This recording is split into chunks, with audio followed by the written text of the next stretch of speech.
Hello everyone, welcome to our Let's Play series of Pathologic. I'm second one. I'm Colonel RPG, as usual, and I'm very happy to have you here. Thank you so much, because we have a plague in our hands. We saw rats outside, which is always a joyous thing, because rats are beautiful creatures. Unless they have the plague, which I believe these ones do not. But, so, they're just here to help us out and be nice. An epidemic, Burak. Plague. And it's the sand plague that smothered 300 of my workers 5 years ago.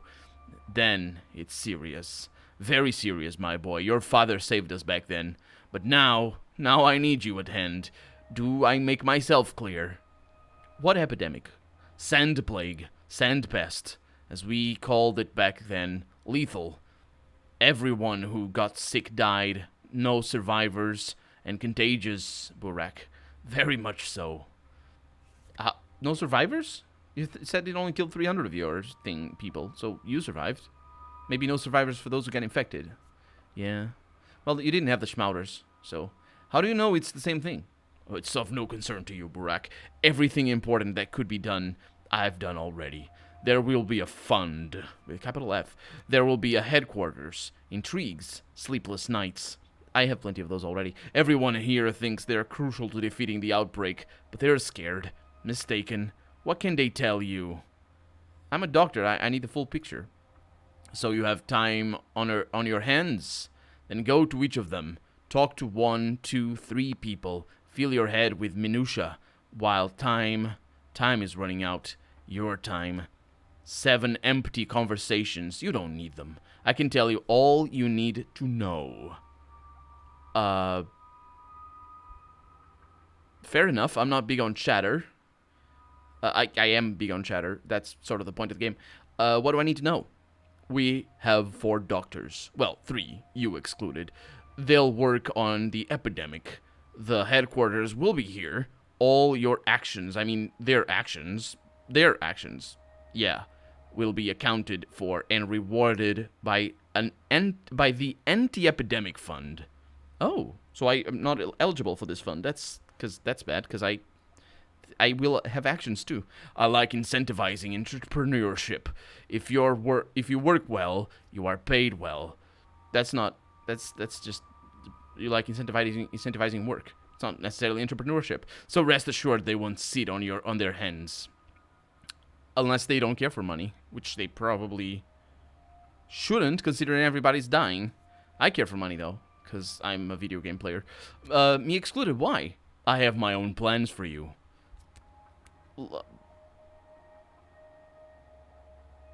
Let me make myself clear. In this war, I'm on the front lines. Got it?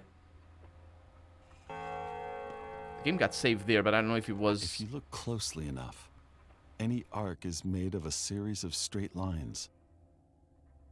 No, it isn't. It super isn't. If you look closely enough, there are no arcs, which is a different thing. Maybe he's saying that there are no shapes in nature because everything is super like jaggedy and things. And you look deeper, and it's all more jaggedy things. And you look deeper and go deeper and deeper. It's all jaggedy. A perfect circle is not a perfect circle. It's all jaggedy. Definitely not straight lines, is what I mean. It's us that construct the meaning of a circle in a circle. Which is a fantastic thing to think about, because it makes all manner of implications regarding meaning and reality. When you look at a paper, when you look at your screen right now, did he do something with the shadows? Maybe. When you look at your screen right now, you're not seeing letters. I mean, you're seeing letters because the seeing and the viewing is a different action. I think in English we can make those two words have different meanings, I suppose. Because what you're seeing is just pixels on a screen, right? And you're seeing the letters yourself. Because they're meant to be there for sure, but still, they're not really there. They're just pixels. Even the pixels are not really there. They're just photons hitting your eyeballs.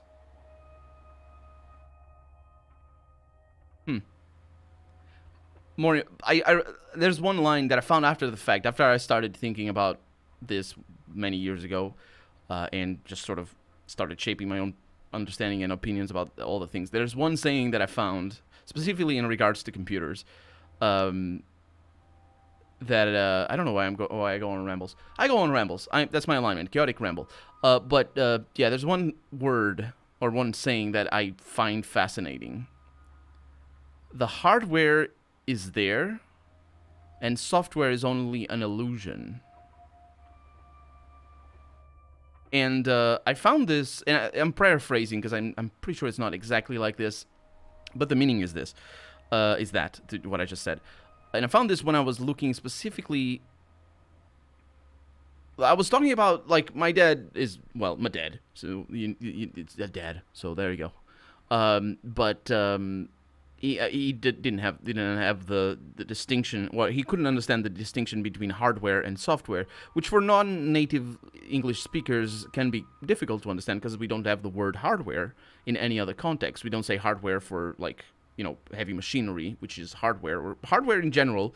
You go to a hardware store, you don't buy computer parts. I mean, you can, I suppose, if they sell it, but that's not the point. That's not what hardware is. So in English, there's a precedent for the word, and I guess that's why the word is applied in informatic. In informatic? That's not an English word. In IT. So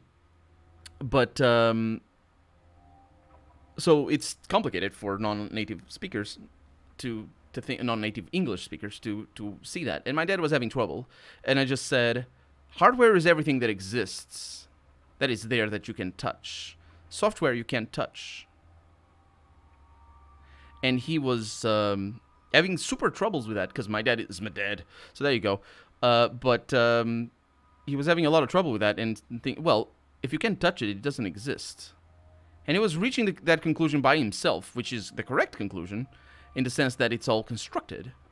A hard drive has electrons in it, but if we don't read the electrons with our pieces of hardware or our eyes, I suppose, if we could see the electrons, there's no meaning there. There's no software in a hard drive because the hard drive is effectively all hardware. There's no software in a hard drive. It's all our meaning, and the same applies to a book.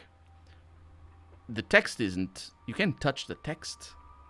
You can't even touch the letters. You can touch the ink and the paper, but the text, the letters, they're not there. They're all in our heads, and it's beautiful to think about, I feel. Anyway, my dad is my dad, and he is weird, and also at the same time not, because how does that saying go? Great minds think alike, and fools' minds seldom differ. Is that how the saying goes? Huh. Anyway, Burak, the situation is regretful, says Bachelor. I just didn't have time to warn you. Yeah, I understand. Forget it. Well, let's get down to business. We have 3 doctors in town. 4, if we count the deranged girl who claims to have a healing touch. Rubbish, of course. But she has a lot of energy, and she knows a thing or two. So it won't hurt to let her work. And Burak, allow me to be frank. And I got hiccups right now. I'm trying to murder them, but I can't. Shoot the Frank. Don't shoot Frank. Poor Frank. Where did you graduate? What are your qualifications? Do you have a degree? Yeah, I'm a surgeon, and a damn good one at that. Burak, I want you to become my aide. Our primary goal is developing a vaccine. You're local and enterprising. I need your help. A vaccine? We wouldn't finish that until the whole town is extinct. But what an amazing breakthrough for your resume, right? Other towns like this one exist. You know, if this disease is half as lethal as the outbreak 5 years ago, this place is doomed. And other people can still be saved. Or perhaps you have better suggestions. Well, I'll think of something. I won't let you just give up on the sick. So what do you have in mind, Burak? I need to find a way to save the people. Or you're calling me ambitious? If this is the same disease that broke out here 5 years ago, then plague is like mumps compared to it. Mumps is a disease. I don't know what it is, but it is a disease. but it is a very old school disease because we have vaccines for it now. I think maybe I know people who have gotten mumps when they were kids, and they're old people now. They're like 50 years old, and apparently it was a thing that you got in school. So I don't know what it is. Maybe I'm pretty sure I didn't get it. I didn't get most. I got chicken pox. Yeah, not the other one. Not the nasty one. There's another type of similar disease that is nastier, but I didn't get that one. So that's kind of a problem for me if there's ever an outbreak. Is it measles? I think it is measles. Yeah, I'm pretty sure it's measles. And there are outbreaks right now in the world. Just vaccinate yourself. And if you don't want to vaccinate yourself, throw yourself down a bridge. Just do that. So, yeah. And your kids. Don't throw your kids. Just send them to their uncle. Because the uncle will vaccinate them. So what? Oh, think about it. A curative serum for an unknown disease? This contagious and this lethal? On such short notice? What a utopian thought. A vaccine, on the other hand, can protect the healthy. The people who still have a chance. Oh, and by the way, I've been looking... I recently looked at the word utopia to see the meaning. Because I was trying to...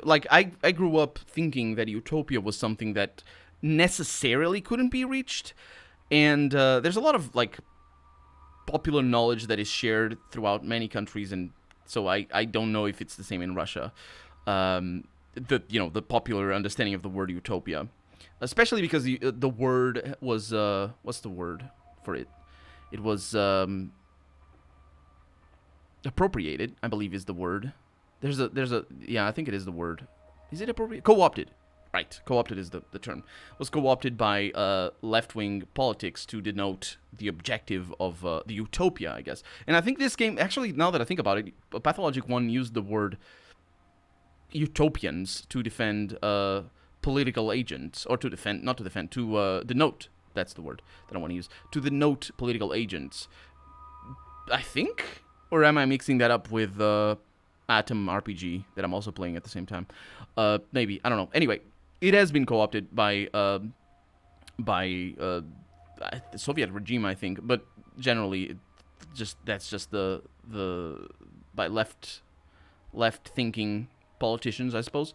To denote the objective, the ultimate objective of their ideology as an utopia. So and just generally because at least here in Portugal the popular speech is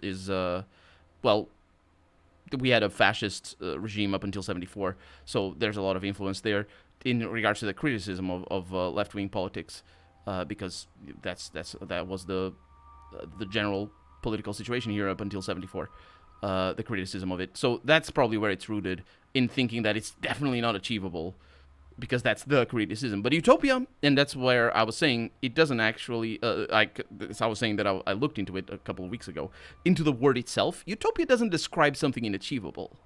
You can absolutely have a utopia that is achievable. Utopia just means idyllic. And yeah, it has other connotations, because of course it has, as I was just talking about them, but at the heart of the word, the prescriptive meaning of the word just simply means idyllic, just as dystopic means the opposite of that.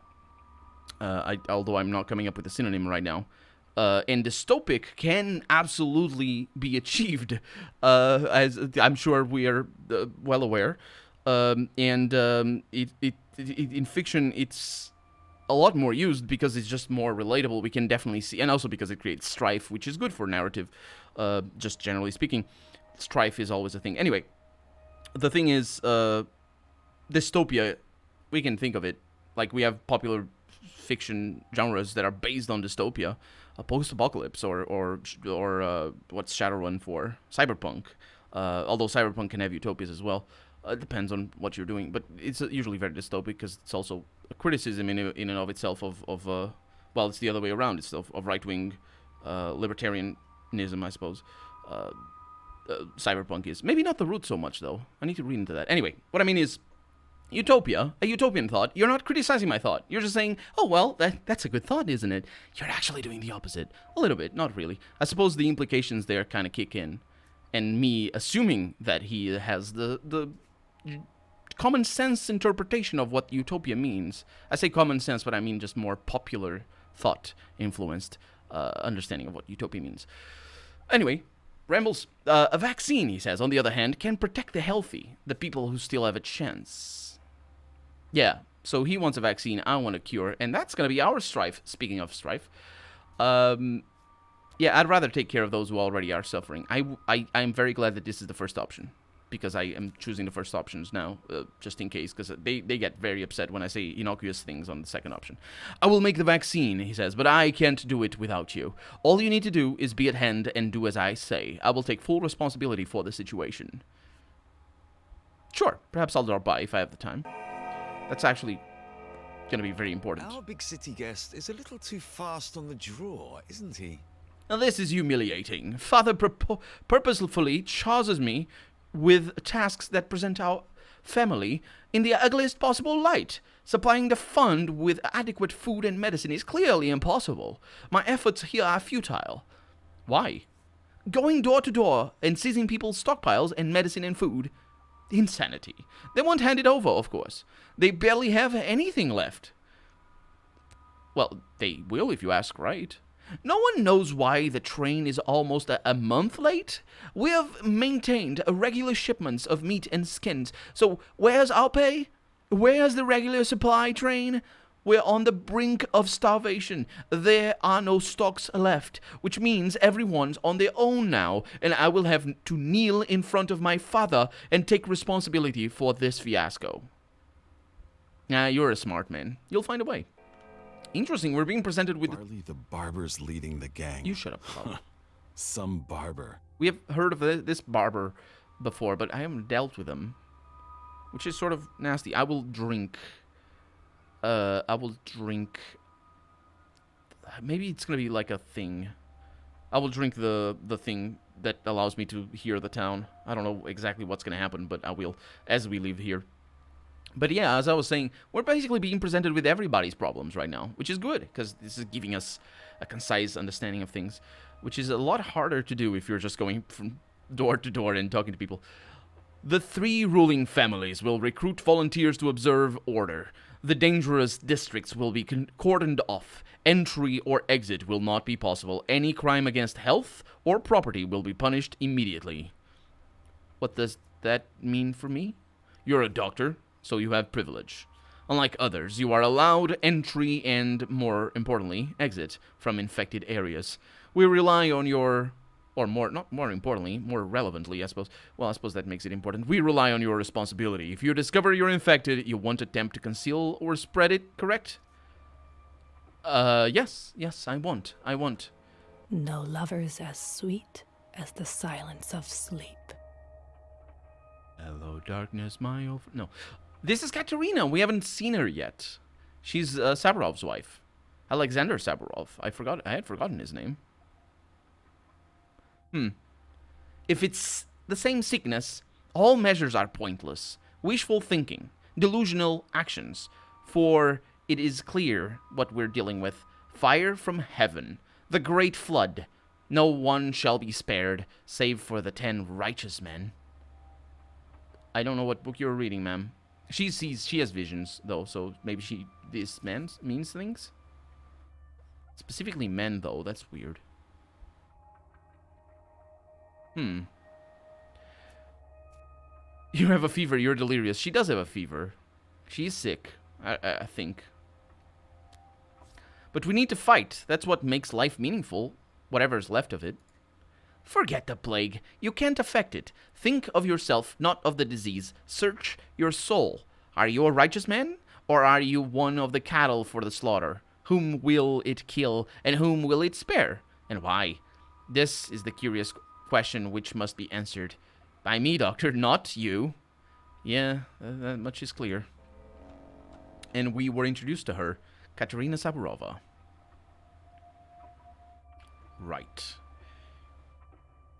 There's no order here. It's just people are all over the place. I'll sleep when I'm dead. It's the first time we see Victor. I think. The hospital will be set up in the theater. possible infected will be examined there every day. The disease will be studied, and we'll even try curing it. They say there's no cure for the sand pest, but Dr. Dankovsky still has hope. What does that mean for me? It means that the theater is your place now. Your real home. Tend to the sick and dissect the dead. Work night and day to find a cure for this accursed plague. Well, I was planning to. But you are old Gimski's private doctor now, aren't you? I guess he'll object then. Or even forbid you to risk your life. Did he tell you that? Bullshit. That's that? Oh, no, that's not that. I'm too old. Nothing can harm me anymore. Scorgy Kane. It's spreading across Earth. That's the... Did he have an accent? I don't know. That's the district. It's spreading across Earth. The lower town, between the gullet and the abattoir. Well, perhaps it won't cross the gullet after all. Perhaps they'll barricade the bridge in time? 2 architects live in Earth, Andriy and Peter Stamatin, both geniuses, each in his own way. Please take them into your care. You could let the whole town die, but those 2 must survive. Why? Because you won't find minds like theirs anywhere else on the whole continent. We hunted them for much too long. My brother Simon collected many brilliant specimens in this town. You know, it is an ark. Where do they live? Peter lives in a loft in the Tanners. Andrew, though, rarely leaves Broken Heart. The Broken Heart. His pub below the factory. I put my hopes on you, Doctor. Pay them a visit as soon as you can. Well, I know that place. It's a Twirine Den. I had no idea it's run by a genius, though. Didn't I? We talked to him. Did we? No, we didn't, actually. Oh, no, we can't see the plague? Why? Did it stop being a plague? Well, that's not going to be great. That's not going to be great. Save the game. Drink the Twirine. Nothing happens. Look at all the things over here. Food. Lovely food. Look at that. Looks really cool. And work tools. People looking up. Oh, I'm drunk. Oh. Everything is connected. No.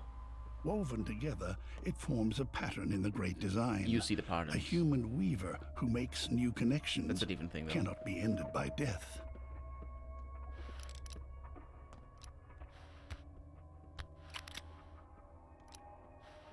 What? The weapon has things. That's really interesting. I like it. It's an easy...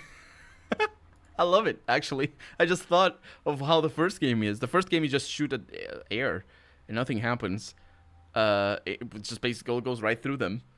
That's an ingenious solution. I love it. And because there's no delay on the shoot, you can't like shoot elsewhere and then look at them. Okay.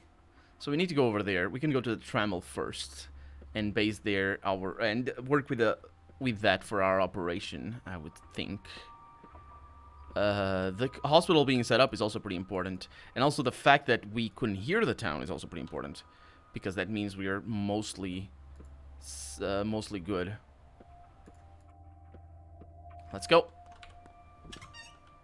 So we're taking a left turn. There's a journal update. An outbreak of an odd disease turned everything upside down. I wonder what lies ahead. Tomorrow will be very different from what I expected. Yeah, don't say like that as if everything was done. It's not done. We have things to do. There's a stairway to heaven over there. Okay. Cheap things. Doesn't need repair. Doesn't need repair. That's good. Good, actually. Things feel different, though. Don't they? I really need to go down to Stamatin, though. To Andriy. Yeah, I don't have blood. I also need to save in the night to check what people learn, what they will know means. Because if it means that nobody seeing me will lower my my reputation, then I don't want to do anything. Okay. We're also out of time for the day, so we'll get a save here, and I will have lunch! Not in the game, though. Just in real life, because we're out of time for the day. So for right now, I'm Colonel RPG, and this has been Pathologic 2. Really hope you've enjoyed it, and if you did, go ahead and leave a comment. Like the video if you want to see the next episode come out sooner rather than later. But above all, thank you so much for watching, and I hope I'll see you next episode. Bye-bye.